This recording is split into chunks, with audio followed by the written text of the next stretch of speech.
weeks, so we're getting towards the end of class. So make sure you, as best you can, try to keep up. This is how the nervous system basically is organized. We have the peripheral nervous system. We have the central nervous system. So some way or another, we get a stimuli. Okay, we can hear the bear. We can see the bear. We can smell the bear. Okay, but we have some kind of sensation. Okay, so not only do we have sensation from inside our body going up to our central nervous system. Central nervous system is the brain, the spinal cord. And so if we eat too much, obviously, there's stomach stretch and it sends signals up to us. And we know we ate too much. If we have a stomach upset, we have appendicitis, we also take in stimulus from the outside. And so that stimulus is conducted to a pathway into the central nervous system. And so it comes in at some level in the spinal cord, unless it's one of the cranial nerves, at which time it comes directly to the brain. Otherwise, it comes in the spinal cord. We may get some, if it's a lower level decision, we can go ahead and do that decision without needing approval from the integration center, which is from office headquarters, which is the brain. Okay, we're going to let the brain know that we did this decision, but most of the time, we're going to bring the signals in. We're going to send the signals up to the brain. The brain's going to decide what to do, and it's going to send the signals back. Okay, and then a couple of things can happen. Okay, we have what's called a somatic motor system. Okay, that's our voluntary muscles. That's going to tell us to run. And we have an autonomic nervous system. Now we control the voluntary muscles. Okay, we can either decide to stop and fight the bear, which wouldn't be a good idea. Okay. Or we can run, okay, but that's voluntary. We have to decide what to do. But our autonomic nervous system is going to kick in, okay, and our heart's going to start beating faster, and we're going to get blood to our heart and blood to our muscles, and that's the autonomic nervous system. So this is sort of an overview of what happens. We've got nervous signals coming in, and we've got some integration going on in the central nervous system, okay, and then some kind of decision is made. And then we're going to go back to the peripheral nervous system. Okay, we got to go back outside the central nervous system. If we didn't have the peripheral nervous system, we would just sit there and think about stuff, but we'd never take any action. Okay, and so we're going to go back to the peripheral nervous system, and depending on what our response is, okay, response might be if we're scared but don't know why we're scared, we might just have a fast heart rate. Okay. We might not run somewhere, but that's the nervous system. And this is just a schematic. This is the central nervous system, the brain, and the spinal cord. And this is how the nervous system is divided. Okay. We're going to go over this. We have the peripheral nervous system where we have sensation coming in. Okay. Where we have sensation coming in by way of the peripheral nervous system. And we'll spend a whole chapter talking about the peripheral nervous system. And so we have a sensory part, and the sensory part can be internal, okay, or the sensory part can be external, how we perceive the outside environment, okay? I just resaw the Matrix again. If you haven't seen the Matrix, if you've seen the Matrix, you remember you're actually just sitting in a pod and they're putting all the signals in, you're not really doing anything. And so that could be done, okay?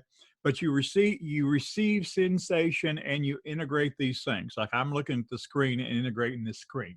So we're bringing in sensation either from outside and integrating that in, or from inside our body saying, I sure wish I got a bite to eat before he started this lecture. Then so that's the sensory system going in. That's called afferent 2. The central nervous system is where we're going. So it's afferent, it's sensory. We're going to have the efferent system coming out. It's called motor, okay? But it's not all voluntary muscle. So it's going to have two parts to it, okay? We're going to have we have the sensory system going in, okay? We're talking about the spine into the central nervous system. We're in the peripheral nervous system. We have sensory afferent going into, okay? And then coming out we have motor efferent. We have two divisions of the motor efferent. We have the somatic division. Somatic means body, okay? That's going to be our voluntary muscles, okay? And then we have the autonomic. Autonomic, that occurs automatically, okay? And the autonomic is divided into the sympathetic, which is the fight or flight reflex, and the parasympathetic is the non-fight or flight reflex. So and you'll hear me when we talk about this, talk about the T-Rex chasing you. That's how I envision my sympathetic nervous system kicking in. And I know I don't need to digest anything while the T-Rex is chasing me, but I do know I need blood to my heart and I need blood to my muscles. So that's how I evaluate things. And so this is just a schematic, a big organization of the central nervous system and the peripheral nervous system, brain and spinal cord, integration, and command center. Integration, because we can have stimuli from a number of different sensations. We can have stimuli knowing it's coffee. We can have, if you drink coffee, I don't drink coffee, but knowing it's coffee, stimuli from smelling the coffee, stimuli from feeling the warmth of the coffee cup. And we got to integrate all those signals and put that into coffee. But remember, the central nervous system is the brain and the spinal cord. The peripheral nervous system is the cranial nerves, okay? We have 12 of those, and we'll learn those, and I'll give you the mnemonic for learning those when we get to those. We have the spinal nerves, and we have the ganglia. Peripheral nervous system, nerves outside the central nervous system. We have cranial nerves, spinal nerves, and ganglia. We talked about that. So those are the peripheral nerves outside. Sensory or afferent division. So if we talk about the sensory division, these are receptors that are located, our vision receptor takes in information from outside of our body, okay? Takes in information and integrates into the central nervous system. But it's a sensory receptor. And the receptors that are around the heart, the receptors that are around the stomach and the intestines, the bladder. Obviously, we get input from the bladder, okay? Get input from the bladder. So those are all sensory or afferent: skin, muscles, joints, visceral organs. Carry signals to the central nervous system. Visceral monitors the organs. Somatic monitors outside the body and the appendages, okay? Then we have the motor or efferent, but remember, motor doesn't just relate to the voluntary muscles, okay? We can have the somatic motor, and we'll look at this. We have somatic nervous system, which is the skeletal muscles and is voluntary, and we have the autonomic nervous system, which we have a better part of a chapter on. Involuntary, primarily smooth muscles, sympathetic fight or flight, or parasympathetic rest and digest. And we'll go in these in great detail. So that's our organization of the nerve system. This is a nerve cell, if you never looked at it. This is a nerve cell. This is a neuron. Neuron has dendrites here. It may have one dendrite, it may have multiple dendrites, okay? This is where signals come in to this nerve cell. This is a neuron. This is where signals come in to this nerve cell from another neuron, okay, or from a receptor. They're coming in here by way of the dendrites. So you can see we could have multiple other nerves with their axonal bulbs, just like we talked about when we had the muscle, integrating with these dendrites. This is the neuron body. This is a neuron body. Obviously, it has a nucleus, okay, has nissl bodies, nissl bodies are just stained with a particular stain. They're just rough endoplasmic reticulum. And it has an axon. So the three basic parts of a neuron are dendrites, body, and axon, okay? As a general rule, a neuron can have one or more dendrites. It has one body and one axon. Now, the axon can branch, okay? The axon can branch, but as a general rule, it only has one axon. This right here, where the axon, as it comes out of the body, is thickened, is called the axon hillock. And that's an important place when we talk about the axon itself. They are long-lived. They live, especially in the central nervous system. They are amitotic. That means means without. Okay, most cannot divide. Extremely high metabolism, glucose and oxygen. I think I told you last week. Never take a test while you're on Atkins diet because you need carbohydrates for these neurons. And obviously, the brain is just neurons and support cells, and it requires oxygen. This is obviously a scanning electron micrograph of a neuron. Okay, we have dendrites, we have the cell body, the nucleus, the nucleolus, the nissl bodies, the axon hillock, and the axon. We're not going to talk about this myelin yet. We have a cell body, which is called soma. Okay, biosynthetic center contains the usual organelles and highly functional endoplasmic reticulum. Highly functional endoplasmic reticulum. We have rough endoplasmic reticulum. It happens to take this stain called nissl stain, it's called nissl bodies, and makes proteins that stain dark. We have dendrites, which are the receptor regions. Okay, they are going to bring in signals. Okay, they're going to bring in signals. They may get multiple signals. They may get multiple signals saying, hey, this coffee cup is hot, let go of it. Or, hey, you grab this cast iron pot, you grab this cast iron pot on the, or cast iron skillet on the oven, and it's hot, let go of it. Okay, so we might get multiple neurons firing into this one neuron saying, hey, it's very hot, or we could get one neuron firing a bunch of times, okay, saying, hey, it's very hot. But we have the potential for getting multiple signals to the cell body, okay? Graded stimuli and threshold, we'll talk about that. The axon hillock is the region outside the cell where the signals from the dendrites are summed.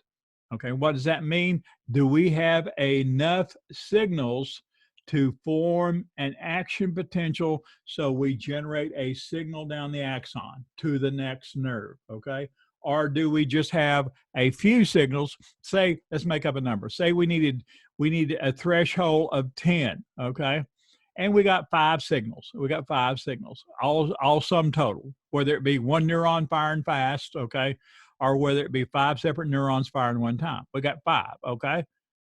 So that's not enough.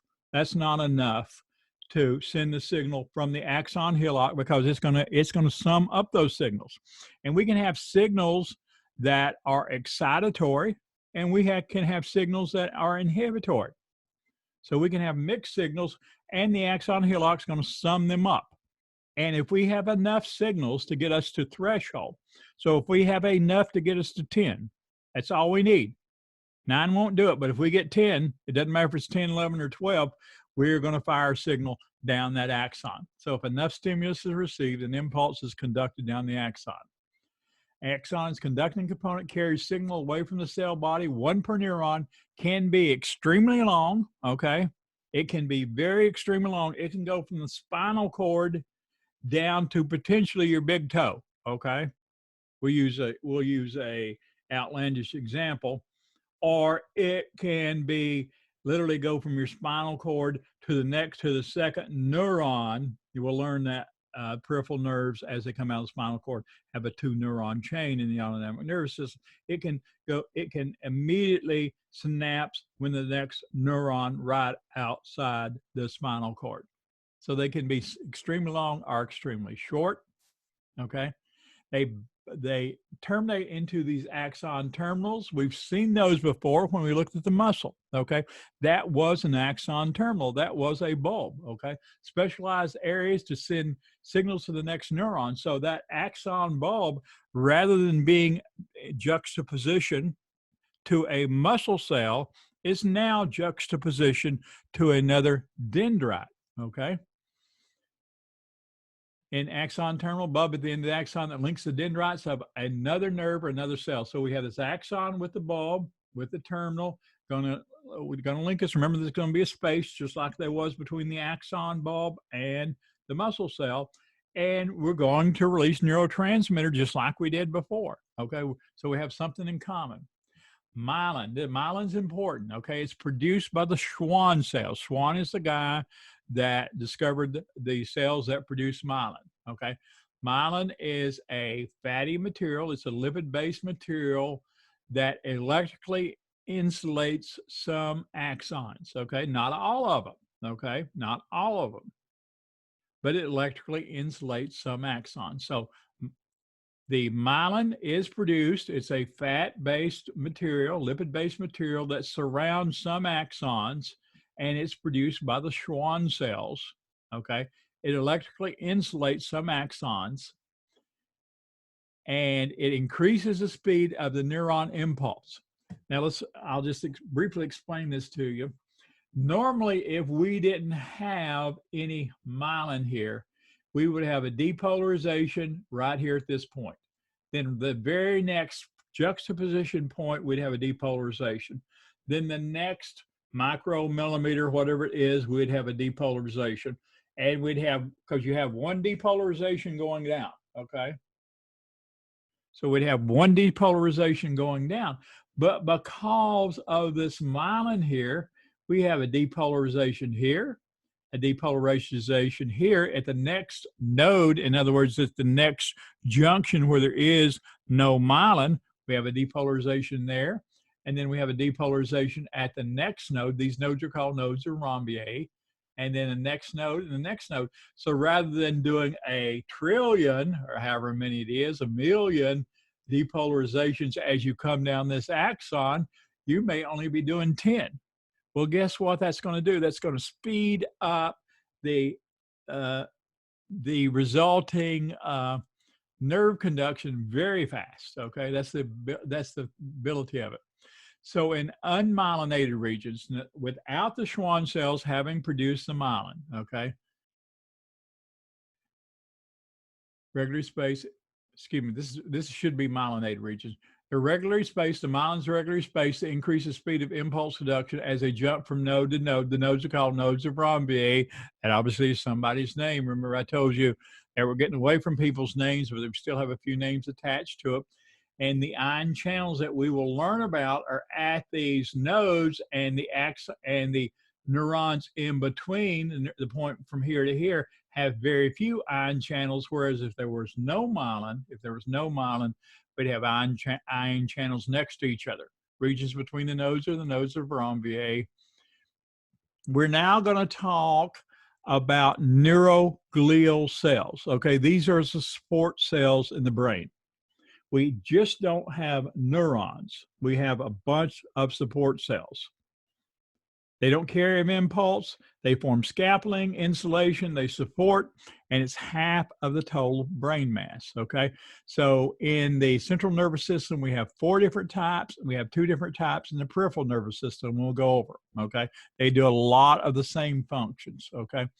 Oligodendrocyte, okay, produces myelin. We have in the central nervous system, not just in the peripheral nervous system, but when we look at the brain itself, we have gray matter and white matter. Well, the white matter, the white areas are myelinated and the gray areas are not, okay? They insulate thick central nervous system neuron fibers. So the oligodendrocytes are the ones responsible for placing the myelin. Here's the cell body, okay? And here are the fibers. They're responsible for placing the myelin on fibers in the central nervous system. We have astrocytes, okay? These astrocytes are very important. They support the neurons, okay? Here's the neuron here. Here's an astrocyte supporting the neuron. They anchor them to the capillaries. Why do we need anchored to the capillaries? We've got to have a lot of glucose and a lot of oxygen, okay? They guide development of the young neurons. They control capillary permeability, helping deliver nutrients to neurons. They recycle the neurotransmitters. Our signals go by neurotransmitters. Every time we get to an axon bulb, we have a space there between the next dendrite, okay? And so we've got to release a neurotransmitter, and they can influence brain function and processing, okay? So this is an astrocyte. This is probably the most common brain tumor, okay? And so if you hear somebody have an astrocytoma, okay, this is a tumor inside the brain, and there's a tumor inside the cranial cavity. And the problem with a tumor inside the cranial cavity is the fact that there's very limited space, and once this tumor starts growing, there's no space for it to expand. Okay, so a a cancer inside the brain, inside the central nervous system, inside the cranial cavity, can actually be a non-neuron cancer, but its effects are the same. The dog just came in from outside, so I'm gonna have to get her outside the door. Outside. Hold on just a second. You probably can hear her breathing.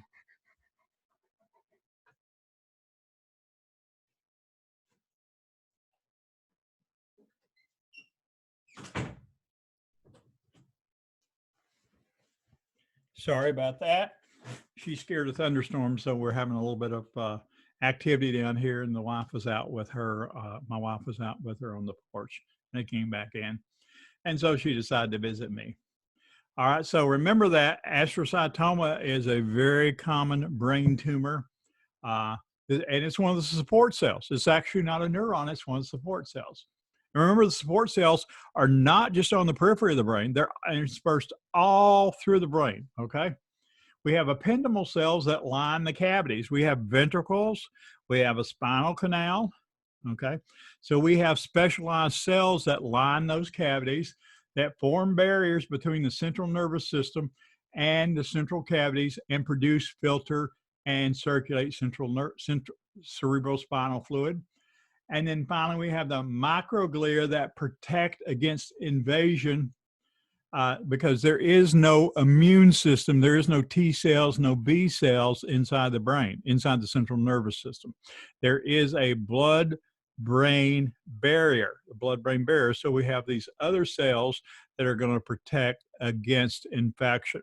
So if you're somebody that's taking care of somebody with meningitis, okay, or any other, or encephalitis, or any other kind of infection inside the central nervous system, when you pick up your phone, you open up it used to be a physician's desk reference. I don't know what you use now, but you open it up and you have to make sure that if you're going to use an antibiotic to treat somebody with a brain infection, it crosses the blood-brain barrier, okay? There are a number that do, but there are also some that don't. So you'd have to make sure that because if you gave me an antibiotic that didn't cross the blood-brain barrier, remember the blood-brain barrier is a very protective barrier, okay? Obviously, there are some things that go across it, okay? Anesthesia goes across it, alcohol goes across it, oxygen and CO2 go across it, but there are some antibiotics that don't, so you need to make sure that you give an antibiotic that goes across the blood-brain barrier. So those are the 4 types of support cells. We have neurons and we have support cells. Now we're going to the peripheral nervous system. Has only two types of support cells. One's the Schwann cell, okay, that provides myelin for myelinated nerves in the peripheral nervous system, okay. And then we have satellite cells that function like the astrocytes. Remember the astrocytes, okay, provide all kinds of support to the neurons in the central nervous system. Well, the satellite cells do the same thing to the neurons in the peripheral nervous system. So those are our support cells, okay? The central nervous system, now remember we have cell processes, which are the dendrites and the axons, and we have cell bodies. So we have cell processes and cell bodies. The central nervous system contains both neuron cell bodies and their processes. So it has dendrites, it has cell bodies, and it has axons. The peripheral nervous system contains mainly cell processes. So that means it has dendrites and it has axons, but the cell body would actually be in the central nervous system. So we could have very long extensions if the cell body is in the central nervous system and the next neuron's down at the big toe, then that could be a very long axon. Classification of neurons by function. Sensory neuron, okay? We talked about sensation, afferent, sensory afferent, afferent to the central nervous system. Central nervous system is our focus. So sensory afferent, carrying signal to the sensory nervous system. So here is a neuron carrying a signal to the central nervous system. We have an interneuron within the central nervous system, creates a relationship between a stimulus and a response. We can have multiple neurons, interneurons. We could have another interneuron that would be going up to the cranium, to the brain, okay, and a interneuron that would be going across to our muscle, okay, across to this neuron, the motor neuron, to affect a response.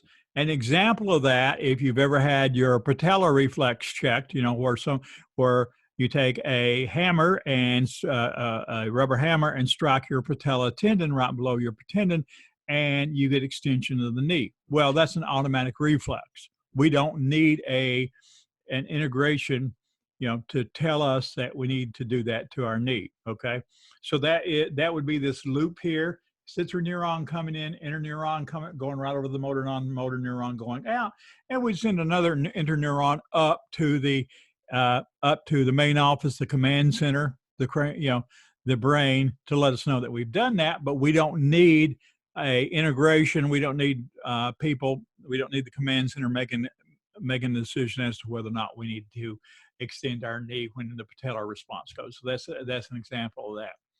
And finally, we have a motor neuron. This is our motor neuron. So we had a sensory neuron coming in and a motor neuron going out and an interneuron in between. We'll always have an interneuron, always have at least one, okay?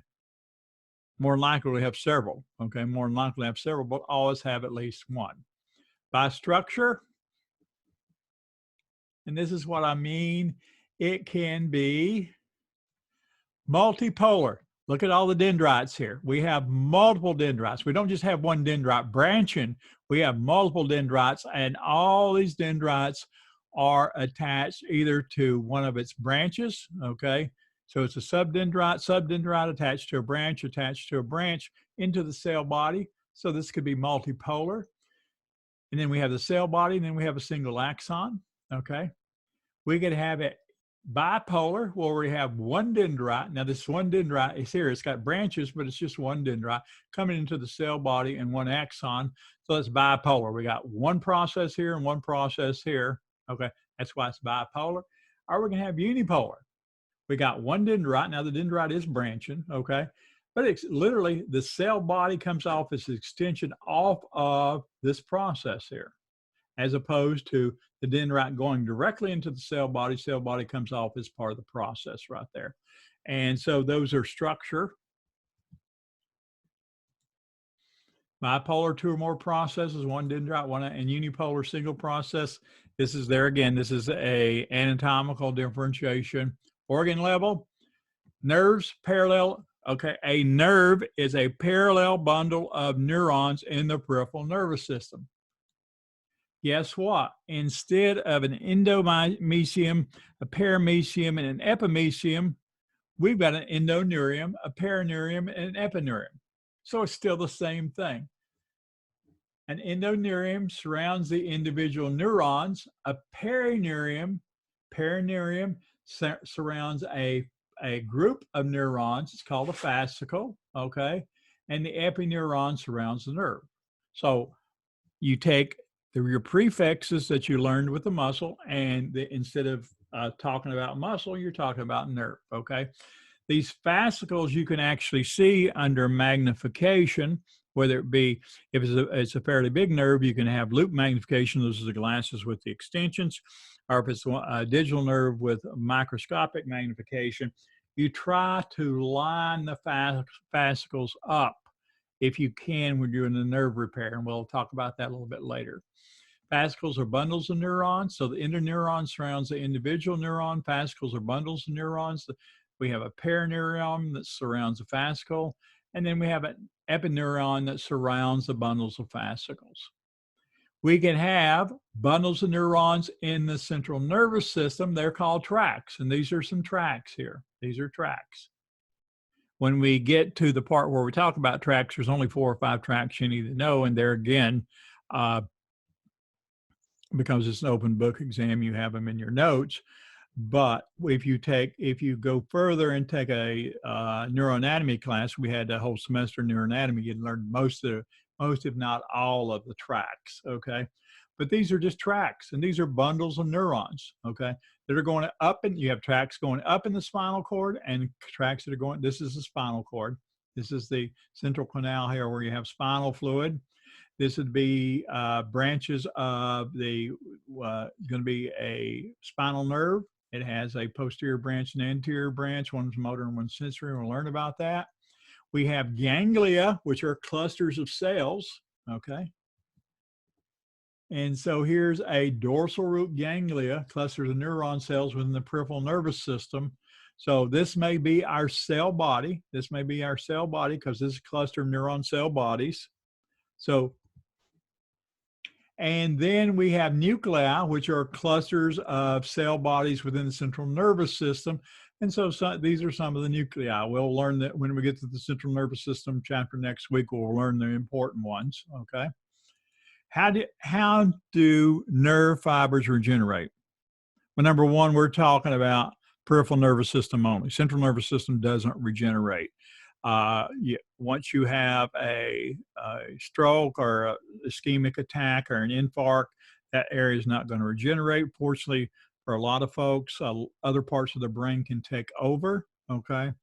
But they may lose certain amounts of function following the stroke. And so that's something you have to need to know. In the central nervous system, neurons do not regenerate. Now, I'm sure with embryonic cell transplants, okay, that's going to be something they look at. They are doing embryonic cell transplants in the heart, and they're doing embryonic cell transplants lower down in the peripheral nervous system to see if they can get regeneration going in somebody that's a paraplegic or quadriplegic. But mature neurons do not divide. Damage to the nerve cell tissue is serious. If the body's injured, it doesn't matter if it's a peripheral nerve or what it is. But remember, most peripheral nerves have their bodies inside the central nervous system. Neurons likely to die. If the cell body remains intact, we got ends of a cut nerve, okay? The ends of these cut nerves seal themselves off. The fragments degenerate and attract macrophages. So these fragments are going to degenerate. Macrophages, remember, are going to come in and clean the area up. The Schwann cells release nerve growth factors and form regeneration tubes. These were things that were just being, when I was engaged with doing plastic surgery 30, 40 years ago, these were things that were just now being talked about and theorized and being put into use, okay? And then the cut ends of the axon sprout fibers that merge and regenerate neuron. You need to understand that the two cut ends, it's not like you hook up a blood vessel and the blood can immediately start functioning. The neuron distal to the cut, dies, okay? The neuron distal to the cut dies. What happens is the neuron proximal to the cut, if it does like this, or you go in and freshen up the edges and sew it together, it then grows down those tracks, down those fascicles, okay, to then either to the axon bulb, which would be at the, more than likely at the effector because it's in the peripheral nervous system. So you don't sew one end of a nerve to the other end of the nerve, and 3 weeks later you got sensation back. No, it takes an average. We used to tell our patients, on average, a nerve grows 1 millimeter a day. Okay, 1 millimeter a day. 30 days, 30 millimeters, well, 2.54 centimeters an inch. So we used to say an inch a month. So if you had a cut nerve, it takes about a month for the process that we just talked about where it's cleared up, okay? All the inflammation goes down. So we used to say it took a month to get across the repair, and then we'll grow an inch a month. So if you had a nerve injury high up, so if you had a radial nerve lacerated because you had a humeral fracture, the radial nerve fits right behind the groove of the humerus, okay? If you had a fracture there, now we're talking about, 24, 36 inches, okay? So it's going to take, before you get function back, it may take 2 years, okay? It's probably unlikely you're going to get function back, but if it gets function back, it's going to take, because on average, it was an inch a month, okay?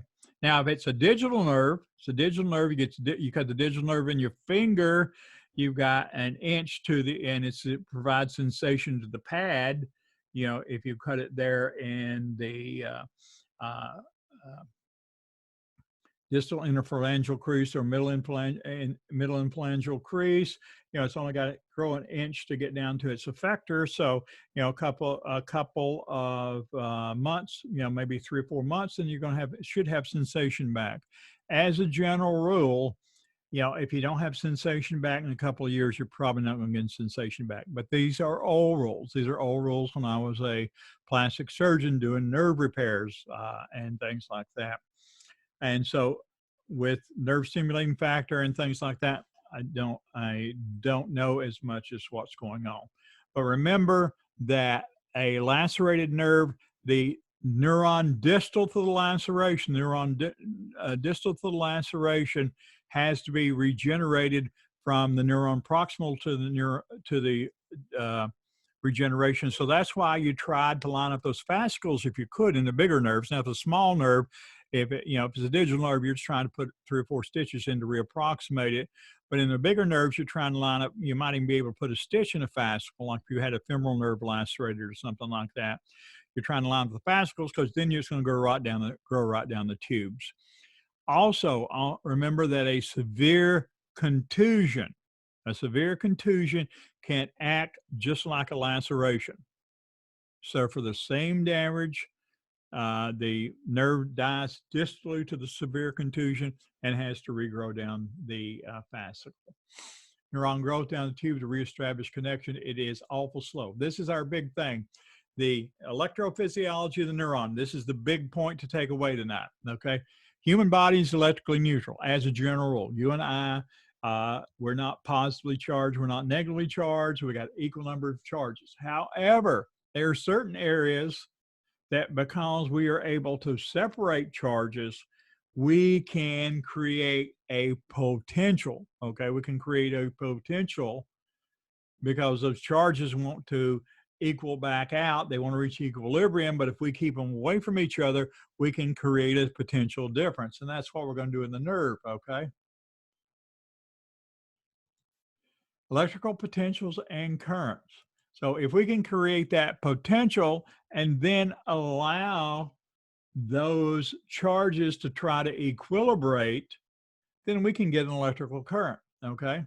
And so this is how the neurons communicate. This is called the action potential that's going to move down the neuron. This is called the action potential. It's not really hard. It's just it has a few moving parts, okay? It is an electrical potential. It's an electrical potential because we have charges on each side, okay?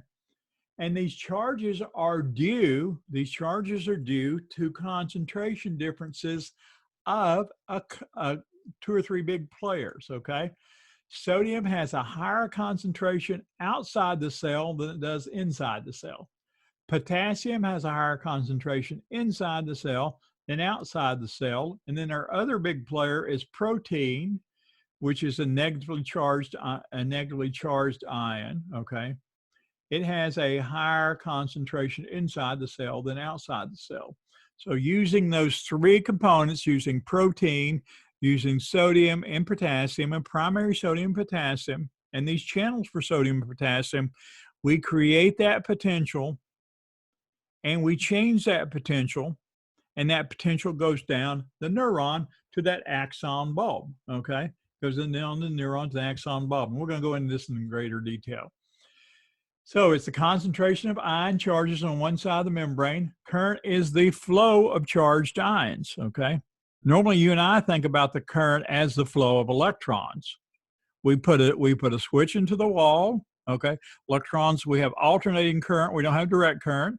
So the electrons flow one way and then they flip and flow the other way. And so that's alternating current. That's about all I know about it, okay? As ions pass from one side to the other, the charge on that side membrane changes. Because if you have a negative charge, and positive things start coming in, then you got less negative. If you got a positive charge and the positive things start leaving, you got less positive. And it's as simple as that. That's an action potential in basic science, okay? Current is generated by the flow of electrically charged ions through gated channels within the cell membrane. Passage of ions depends on the electrical chemical conditions surrounding the gate. We got a number of different gates, okay? We got a membrane ion gate opening by binding of a molecule with a receptor, okay? So we have a receptor. When we have the receptor, and this is usually on the postsynaptic membrane. So that would be on the muscle if we were thinking about our chapter 9 and 10, okay? Now we're going to think about the membrane on the next dendrite. But we have a neurotransmitter going across that, binding with a receptor, okay? Binding with a receptor, and with it binds with the receptor, then we're going to open up this gate and allow whichever chemical we want it to go in. We have voltage gates that open up when nearby membranes depolarize. Remember, that's how we had when the signal came down the neuron, we had the calcium voltage gates were at the neuron bulb. They then cause the calcium to open up. They cause the calcium channels to open up. The calcium then went inside the bulb, caused the neurotransmitter vesicles to fuse with the membrane and be released into that cleft. Those are examples of voltage gates. And the reason that we have voltage gates is we have depolarization coming down the voltage thing. Excuse me, depolarization coming down the axon. And then we have membrane ion channels, okay, where they actually cause a physical deformity by the receptors. Hair receptors is an example. We use in our thing primarily the other types of gates, but these cause a physical deformity that allow the molecules to come in. Action potentials. What's an action potential? That is that signal. So we have three different kinds of gates. You can look them up if you get a question on the gate. An action potential is that movement down of the signal down the neuron. It's the movement of the signal down the neuron. The movement of the signal down the neuron. That's an action potential. That's going to be converted at the axon bulb into release of neurotransmitter. Let's take about a 5-minute break and I'll be right back.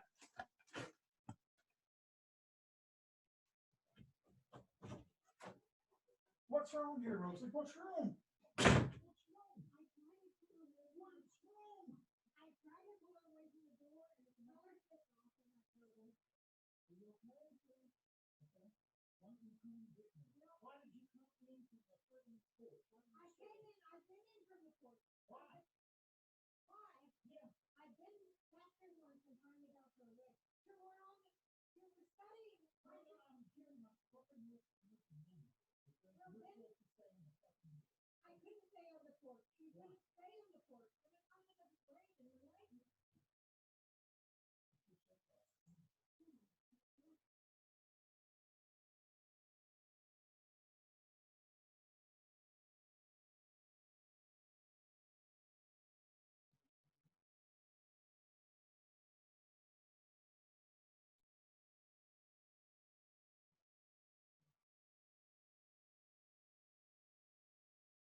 I'm sorry, I'm back. We're having a storm and wife's having problems with the dog.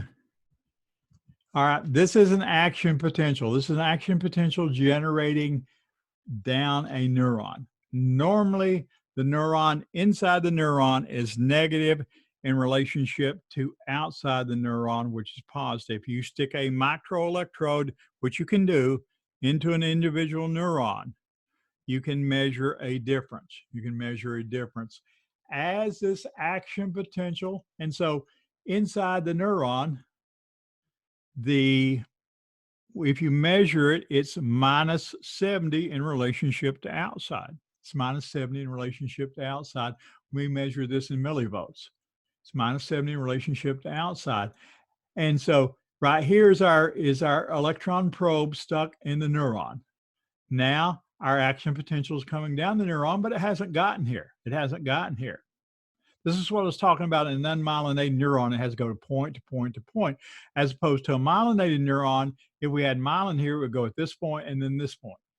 So it's coming down the neuron. It's coming down the neuron. It's negative. It's negative, negative, negative, negative. It's negative, negative, negative. It now comes to our microelectrode.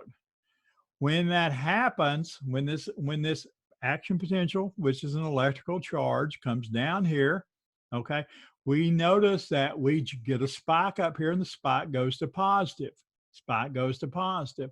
And then as it goes past, our spike then comes back down, actually goes back down past minus 70, and then equilibrates back up towards minus 70. And these are all parts of this particular thing.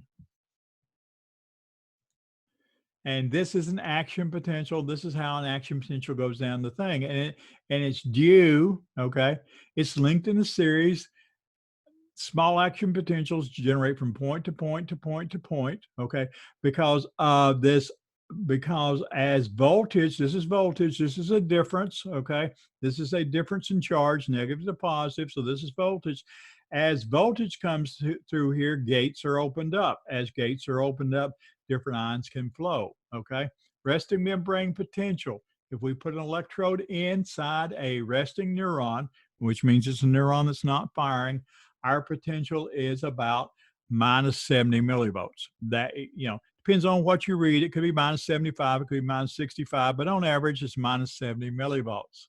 Negative inside in relationship to outside. Goal is to set up an electrochemical gradient, okay? Nerve cells are polarized at rest. We have a negative inside and a positive outside in relationship to here. Remember, but the sum total charges in the body is zero. Sum total charges in the body, but because of the way the neuron's set up, we have a differential in charge, okay? Outside and inside due to the differences in charge, ion concentration. We're going to remember this again. Sodium concentration is higher on the outside than it is on the inside. Potassium concentration is higher on the inside than it is on the outside. We have this ATPase pump that sort of keeps everything in balance. Normally we have some channels closed and nothing's moving, and the things that can move, we have the sodium potassium ATPase pump, which means it's energy requiring to keep the things balanced out. On the cell exterior, sodium very high, potassium very low, protein very low. Inside the cytosol, okay, sodium very low, potassium very high, protein very high. Factors that contribute to concentration gradients, difference in membrane permeability, impermeable protein. So the protein is going to stay inside. A slight sodium permeability, that only means a little bit of sodium is going to go out or in, okay? Primarily would be in, because if you think about it, sodium is very high outside and very low inside. So if we got any permeability, it's going to go from an area higher concentration to area lower concentration. The channels are permeable to potassium, okay? But potassium, we got a potassium sodium pump, which is going to rectify that situation, and very permeable to the chloride negative ion. Sodium potassium pump bounces past the leak of ions across and maintains the inside negative as opposed to the outside. This is what our nerve impulse, so this is what we had a nerve impulse looking like. This is our resting state. This is our depolarization state. This is our repolarization state, and this is our hyperpolarization state. Okay, we had a resting polarization state. We had a resting membrane potential minus 70 millimeters. We are getting stimulus in all the time. They're being summed up. So this thing's actually maybe going up a little down, up and a little down, up and a little down, but not enough stimulus.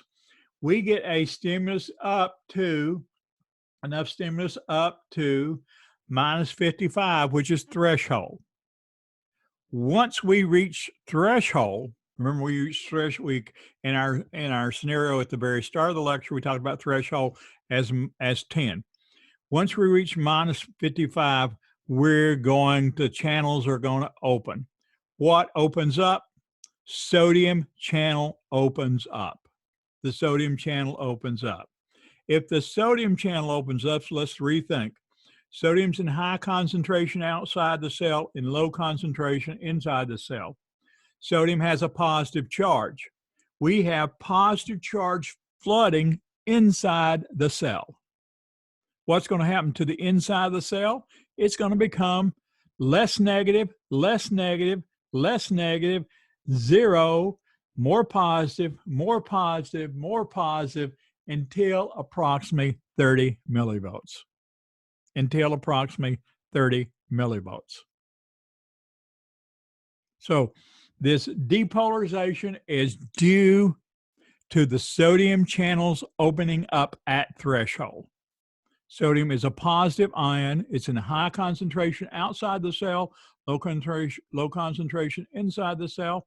Positive charge floods inside the cell. Cell becomes less negative, less negative, less negative, 0, more positive, more positive, more positive, to approximately plus 30, okay? And then it closes. Then the potassium channel opens up. Potassium is a positive charge. Potassium is higher in concentration inside the cell than outside the cell. We now have positive charge flowing outside the cell. So as potassium goes outside the cell, we become less positive, less positive, less positive to 0.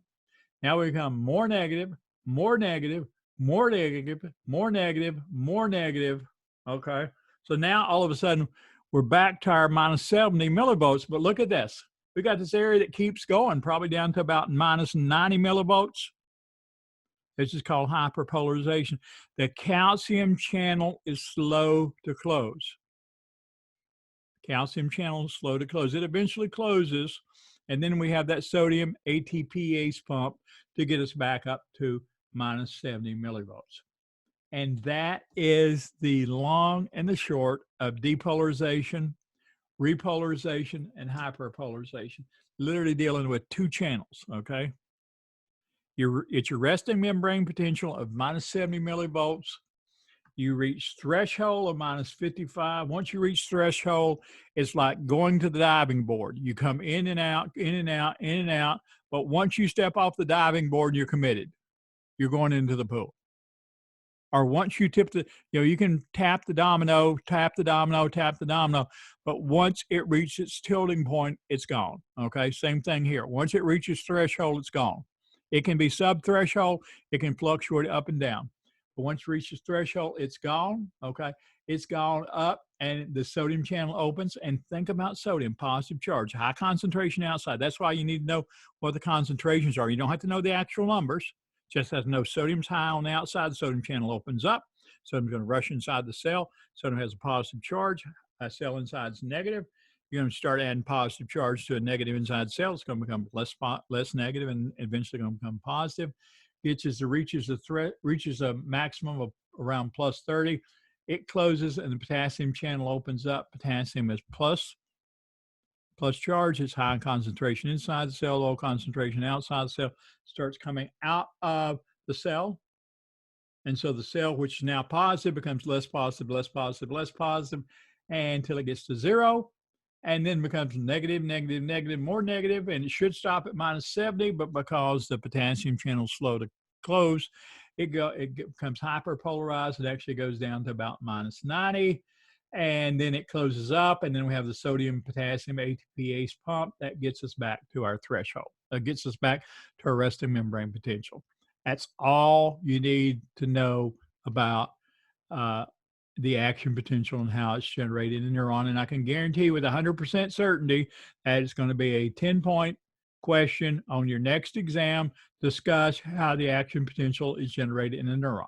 And so if you can just pare it back exactly what I just said, and that's the most simplified form that you can get it into, okay? So here we got gates here. We got voltage gated potassium channels. So guess what we have when we have an action potential? So we have an action potential acting on point 1, okay? Well, at point 2, which is right next to it, we've got a voltage gate sodium channel. Well, what's voltage going to do? It's going to cause that sodium channel to open up. Well, all of a sudden, we got action potential at point 2, okay?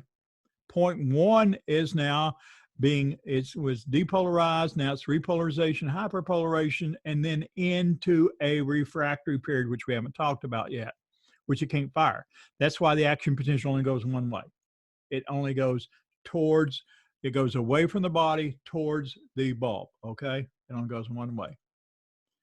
And so this is just these channels that we talked about. This is that.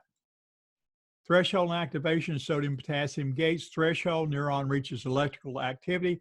Negative, more negative, okay, less negative than the RMP, that's resting membrane potential. Typically minus 55. You're reading, and it's millivolts, so you're reading another book. It might be minus 50, it might be minus 60.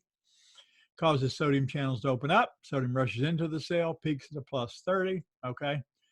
But if you can think about why does it get positive? It gets positive because number one, it's high concentration outside, the cell's negative. You got positive charge coming in, cell's going to get positive. Can't do anything else. So remember, I try to tell you that I think of things in the most simplified version I can. This is an example of simplification. Depolarization inside the cell becomes positive with respect to the outside. Then the sodium gates open. Sodium leaves the inside of the cell due to the gradient. Guess what? The cell gets less positive, gets to 0, then gets more negative, more negative, more negative. Repolarization inside the cell returns to positive on the outside with respect to the inside. So outside gets positive, inside's getting negative.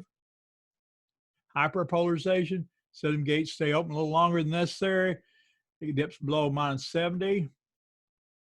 And then sodium potassium ATPase pump returns it to normal. That is the big picture. You got a 10-point question coming. Just learn the big picture, the way I discuss it, the way I talk to you about it, and you'll never forget it. I mean, you might forget it, but once you think about the story, I put it in the story. I didn't put it in bullet points. I put it in the story. Okay, told you a story about how it works. Propagation. So here you got you got this thing here. You got point A. Point A. You got your action potential there. You got a voltage sodium gate right next to it. You got electrical voltage right next to it that opens that sodium gate, and it's going to keep going, keep coming, go down your electrode. That's what happens. Sequential closing of electrical channels causes the waves of action potential to spread across the membrane, creates a nerve impulse. It's all or nothing. Once you get to threshold, it goes. It's like jumping off the diamond board or getting past the tipping point on the domino, okay? Stronger stimuli. Remember, the nerve speed is the nerve speed. If a nerve conducts an impulse at 150 meters per second, it can't conduct it any faster. It can't conduct it any faster. You can send it more impulses. And so instead of we're grabbing a coffee cup or grabbing that cast iron skillet by the handle, we got one impulse coming down. Okay, it's not too hot. We got 100 impulse coming down. It's very hot. Let go of it. Okay. So stronger stimuli result in more frequent action potentials, but the speed of the action potential based on the size and the myelination of the nerve is always the same. It can only do what it can do. It can't do it any faster. Okay. Brain interprets the intensity of stimulus by the frequency of signal from the nerve. Membrane potentials that act as signals. Just look at these slides, put them in your notes. I won't ask anything, but you're going to get graded stimuli, okay? They're usually local to the dendrites. How much ion is going to leak in and out, okay? How much ion is going to leak in and out? Does the membrane potential act as to be able to, is there enough leakage to cause, is there enough leakage? Is there enough differential on the side of the membrane to cause these potentials to go down the thing? And are the receptors open up long enough for, in other words, do the receptors are open long enough for the sodium to enter? And so that's on the presynaptic side, and on the postsynaptic side, is there enough neurotransmitter for the signal to go down through this? We don't. If you were in a neurophysiology course, you'd talk about this in much greater detail. Really, don't worry about these slides. I'm really not going to talk about those. Refractory period. We got a refractory period, just like in the muscle when another signal can't go down. Okay. Nerves need to reset, help keep action potential going in one direction. We do not want the action potential going in two directions, okay? Absolute refractory period is the period of the opening to the closing of the sodium gate. So during that period of time, there is going to be no second signal going down the nerve, going down the neuron, no second signal. Relative refractory period. So any point from here, this entire thing is the refractory period. This is absolute refractory period. This is the relative refractory period. If we get a strong enough signal, then we will get, just like with the muscle, if we get a strong enough signal, then we can get a second signal going down, okay, second signal going down. Saltatory conduction, we've already talked about that. Rather than going point to point to point to point, guess what? It goes, you have depolarization at this point, you skip over here and go to the next node of Ranvier and depolarization, skip over here, next Ranvier, depolarization, okay? Can reach speeds of 150 meters per second, which is 300 miles per hour. I'm not no great genius about that. I could figure it out, but it's on the next slide. Conduction velocities of neurons, the larger the diameter and if it's myelinated. Big nerves that are myelinated are fast. Small nerves that are not myelinated are slow. Myelin increases the speed of conduction. We know why now, because of saltatory, that's called the method of conduction from nodes of Ranvier is called saltatory conduction. Method of conduction from nodes of Ranvier is called saltatory conduction. So if it's got myelin, it's going to go fast. Larger the diameter neuron, the faster it is to conduct an impulse. Group A fibers, large diameter, thickly myelinated, 150 meters per second, 300 miles an hour. That is fast, okay? Group B fibers, smaller diameter, lightly myelinated, 15 meters per second, 30 miles per hour, still fast.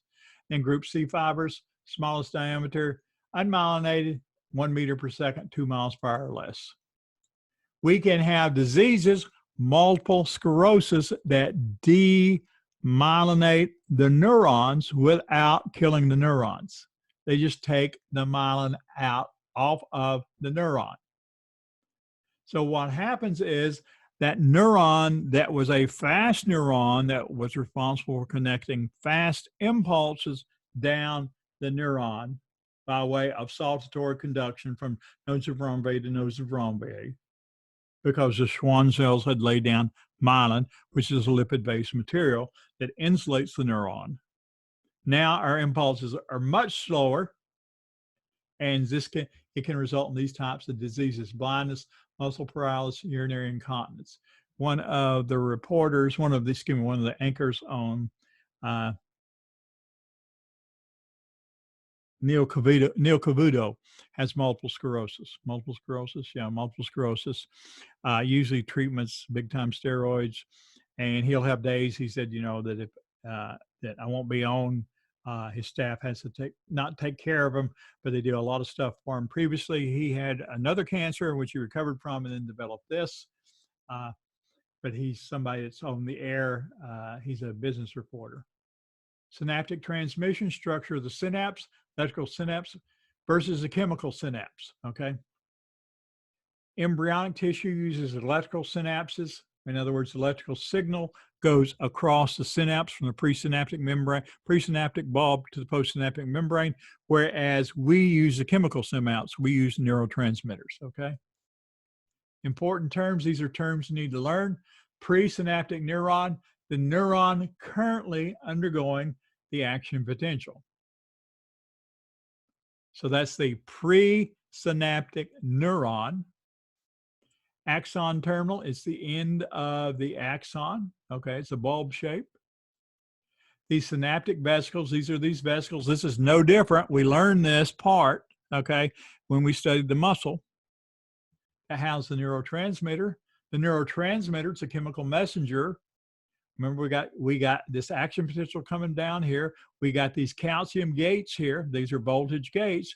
When this voltage reaches these calcium gates, calcium is going to come in from the extracellular fluid, and it's going to cause these vesicles, which have neurotransmitter, to fuse. It's going to cause release of the vesicles, and they're going to fuse with the membrane here and release the new neurotransmitter. Okay. Postsynaptic neuron, the neuron is, this is the postsynaptic. We had a presynaptic neuron, a postsynaptic neuron. Now, if we had several neurons, this neuron would be the presynaptic neuron in relationship to the next neuron you're talking about. So their names can change, but if we're looking at two neurons, one of them's presynaptic, one's postsynaptic. Chemically gated chemical channels, ion channels that only open with neurotransmitter, okay? So these are chemically gated ions. So this is the neurotransmitters got to come into interaction with the molecule there and open up the gate. We get the release of the neurotransmitter. Calcium gates, when action potential reaches, calcium channels go when the depolarization opens these calcium, they go in, they cause the synaptic vesicles to fuse, and the neurotransmitters dumped out by exocytosis.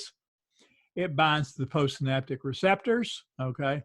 And they're going to undergo configurational change, and they're going to cause the ions to start flowing into the postsynaptic membrane so you can keep the action potential going, okay? So as long as the neurotransmitter is bound to the receptor, the ions channels, because remember, it's got to bind to the receptor. When it binds to the receptor then the channel lens opens up. If you take it away, the channel is going to close. So it can diffuse away. It can be reuptake, or it can be degraded by enzymes. This is just a picture of that. Synaptic integration. We can have excitatory postsynaptic potentials. So that axon bulb can release neurotransmitter, which is excitatory. So on our postsynaptic potential, we've got an excitatory potential.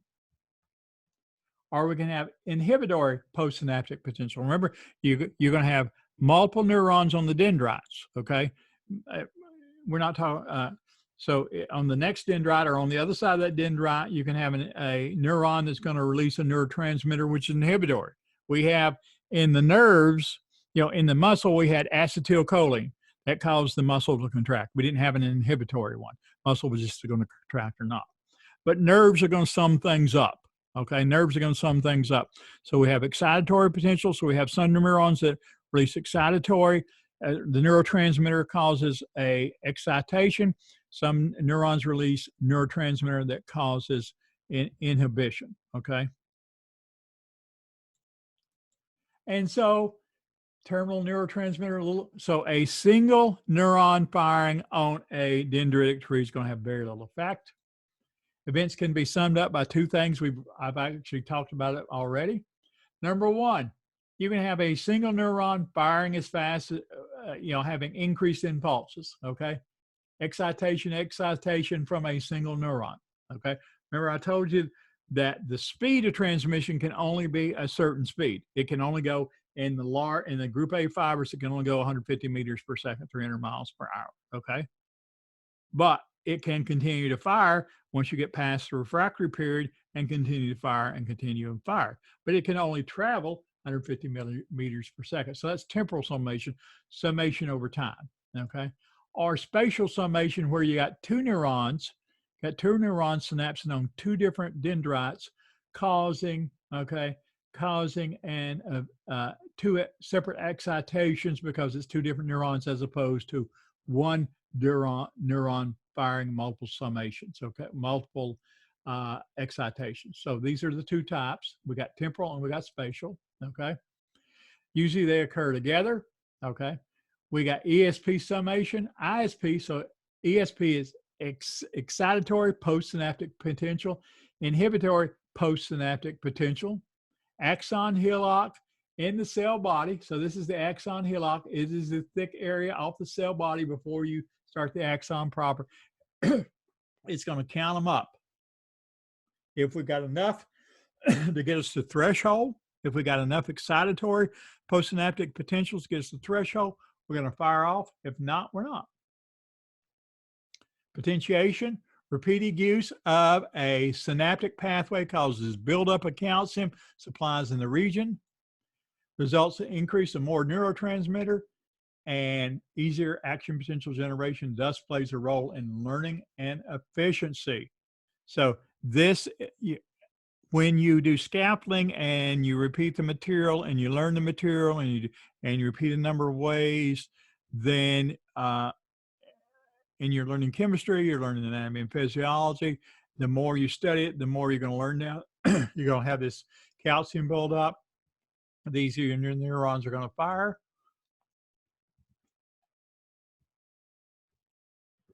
Neural integration, serial processing.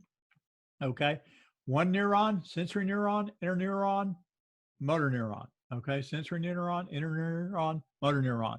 Reflex arc, our patellar reflex. Parallel processing, circuits branch. This is divergence.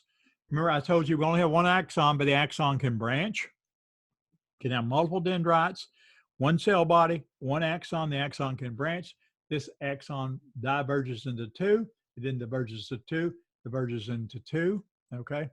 We can converge. Okay. We can have multiple axons converging, multiple neurons converging on one cell with one output. Okay. Or we can have one neuron with multiple axon branches all converting onto one dendrite. We can have reverberation.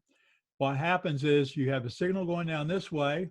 At some point, we have an axon branch. The branch goes down to this neuron. The neuron sends the signal back to that cell, and branches send the signal back to that cell, usually rhythmic activity, breathing activity. We can have parallel discharge, cognitive high orders. So we can, in other words, we got one neuron, we're branching to another neuron. So they diverge and they converge. Okay, they diverge and they converge. This is this is how I think about it. This is the person who incorporates as many different ways as they can find to learn difficult material. In other words, auditory, proprioception, they listen to it, they hear it, they see it, they work it out mechanically, and because they're all trying to lay down this neuron to put that fact, store that away. Transmitter substances, we got acetylcholine, which is excitatory in skeletal muscle and inhibitory in others. We got biogenic amines. We got indolamine, serotonin, histamine, sleep-wake appetite. We got catecholamines, which is norepinephrine, dopamine, excitatory or inhibitory. They're feel-goods. Okay. We got some amino acids, glutamine and aspartate. Glutamine accounts for 75% of the excitatory signals in the brain. Inhibitory, glycine and GABA. That's GABA amino butyric acid. You'll never have to know that. Well, you might have to know it not from this class. Okay. And obviously, I usually don't ask me. I would ask this question right here. Glutamines accounts for 75% of the excitatory signal in the brain. What you have to understand is in the voluntary muscle system, we have one neurotransmitter that's acetylcholine that's excitatory. In the nervous system, we have multiple neurotransmitters. They either can be excitatory or inhibitory. Okay. Neuropeptides, enkephalins and endorphins, the natural opiates. This is the natural high stuff, probably associated. We also have some gut peptides that may be associated with eating disorders. Okay. We have ATP, which is excitatory, but adenosine, which is part of ATP, is inhibitory. Caffeine blocks it. We have acetylcholine removal is decreased in nerve gas and insecticides. So you have continued, if the removal is decreased, then you have continued stimulation because that sodium channel is going to continue to be open as long as that receptor is there. Okay. The release is inhibited in botulism, so you don't get any release. and receptors are blocked in curare. Norepinephrine and dopamine, the feel-good things, are releases enhanced in and amphetamines. The removal is blocked in cocaine, so release is enhanced, feel good. Removal blocked, feel good. Okay. Other drugs affecting the nervous system, you can either hyperpolarize it. Remember, hyperpolarization is becoming more negative, so that's going to decrease. You think hyperpolarization, you think, oh, that means that it's going to be more excitable. No. Hyperpolarization means it's becoming more negative. If it's more negative, it's less excitable. Hypopolarization, it's increasing excitability, okay? Because it's becoming less negative. Those are two confusing terms. They're really confusing, okay? So think about depolarization, repolarization, hyperpolarization. Hyperpolarization is because the potassium is slow to close and it gets more negative. Well, if it's more negative, it's further away from threshold. If you're at minus 90, you're a whole lot further away from threshold than you are if you're at minus 70. So it's less excitable. Okay. Caffeine hyperpolarizes neurons. So it makes them hyperpolarizes. Caffeine hypopolarize, increase excitability. We know about that. Okay. Barbiturates and alcohol hyperpolarize, decrease excitability. Oxygen hydrogen ions can also affect resting membrane potential, and that's it. Okay, that is it. Do I have any questions? Oh, let me. The lab practical is open.